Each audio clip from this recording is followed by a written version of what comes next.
Salut à tous la Team Drivers, j'espère que vous allez bien, moi ça va extrêmement bien. Je vais vous apprendre comment rénover des feux, voilà, des feux ternes, des feux jaunes, des feux dégueulasses, tout pas beau, qui passent même pas au contrôle technique, the B. Dans ce tutoriel, vous allez apprendre étape par étape comment on va pouvoir rattraper un phare jaune comme ceci, regardez. Voilà, il est dégueulasse, on peut remarquer qu'on voit plus à travers. La coque elle est jaune, c'est dégueulasse, c'est pas beau, c'est pas neuf, ça fait vieilli, vieux. Voilà, c'est dégueulasse. Voilà, on va faire un petit ponçage aux oignons, ensuite on va faire un lustrage et moi je le fais pas personnellement, mais on peut aussi appliquer une cire protectrice pour éviter justement que le feu à court ou moyen terme rejaunisse. Assis-toi confortablement avec un sachet de popcorn ou un sandwich jambon beurre, frérot, c'est parti!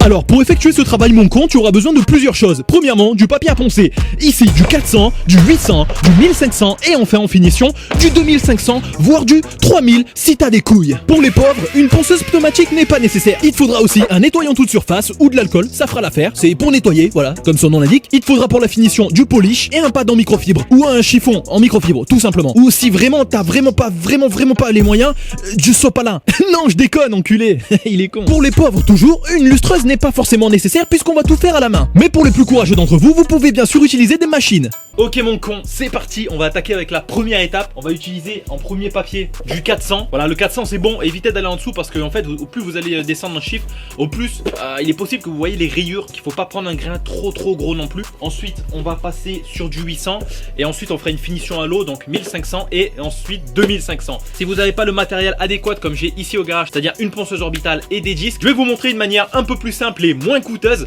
pour quand même pouvoir rénover vos phares. Si vous avez un petit budget et que voilà, vous n'avez pas envie d'acheter une ponceuse, un compresseur et tout le bordel pour rénover deux phares de mes couilles. Voilà, en fait je vais délimiter le phare en deux parties. On va faire une partie à la main sans ponceuse et pour l'autre partie du feu bien sûr j'utiliserai la ponceuse. Alors la première étape bien sûr c'est de nettoyer le phare. Tu prends de l'alcool ou un dégraissant, enfin quelque chose qui enlève la merde à la surface quoi, tu vois ce que je veux dire. Tu prends ton vieux chiffon que tu as acheté à Jiffy ZB et tu nettoies comme ça, tu vois, tranquillement.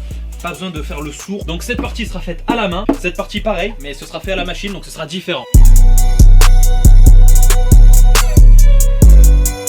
Voilà, t'as pas besoin d'appuyer comme un fou non plus, tu vois. Il faut juste enlever en fait cette pellicule jaune qui est à la base de ton phare. Voilà, donc je viens de terminer avec mon 400. Honnêtement, ça a pas duré très longtemps. Je pensais que ça allait durer plus longtemps que ça, mais en fait, c'est plutôt bien parti. Regarde ça, mon con.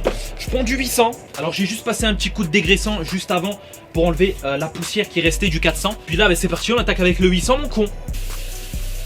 On a fini avec le 800, on va passer avec du 1500 à l'eau. Oh pardon, excuse-moi pour ça. Tu prends un pulvérisateur d'eau, ok. Tu prends le pchit pour les vitres là, tu sais le truc éclaté là à 2 balles. Tu mets de l'eau dedans, tu laisses pas le produit pour les vitres. Évidemment, cours vers ton robinet tel un guépard affamé frérot. Tu remplis ta taille d'eau et puis t'es prêt ensuite pour le procédé. Donc tu vois, tu viens gentiment mouiller comme ceci. Ensuite, tu prends un papier et tu viens frotter dessus comme ça.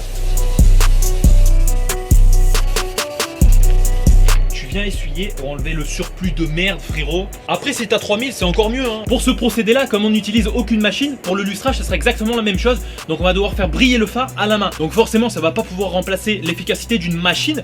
C'est pour ça qu'on va essayer de diminuer le grain au maximum pour éviter qu'on voit les rayures au final. Donc comme je te disais précédemment, je te conseille même de te tourner vers du 3000 pour la finition, voire même du 4000 si t'es très chaud. Comme ça tu minimiseras un maximum le risque d'avoir des rayures tout simplement. Ok, on arrive à l'étape du lustrage, donc l'étape finale. On va utiliser un polish parce qu'il faut quand même lustrer le phare et ça malheureusement on peut pas le faire sans du polish. Donc tu prends une petite bouteille, ça suffit amplement frérot. Donc tu prends ta taille de polish, une noisette hein, n'en mets pas 300 tonnes frérot, ça sert à rien. Et ensuite je vais venir l'étaler sur le feu.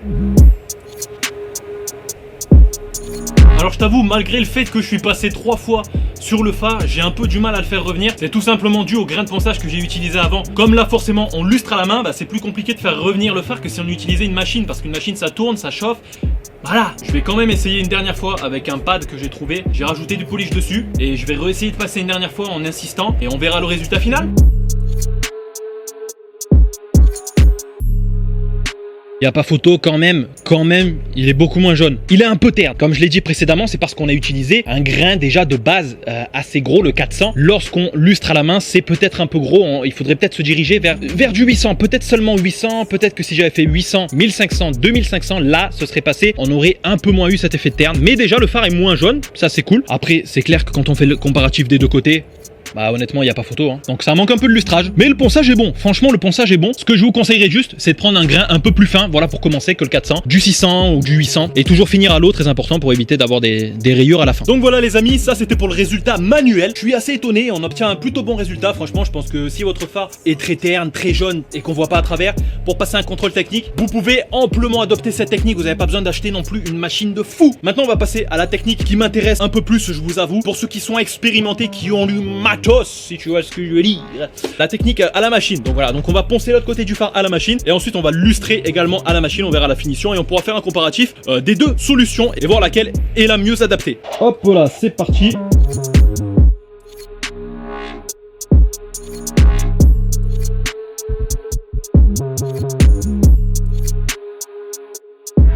Alright, ça y est, je viens de terminer le ponçage à la ponceuse du coup. Maintenant, on va faire le lustrage, donc la meilleure étape et l'étape finale pour faire revenir un phare éclatax à neuf. Tu verras, ça ira vite et c'est super efficace la machine, franchement.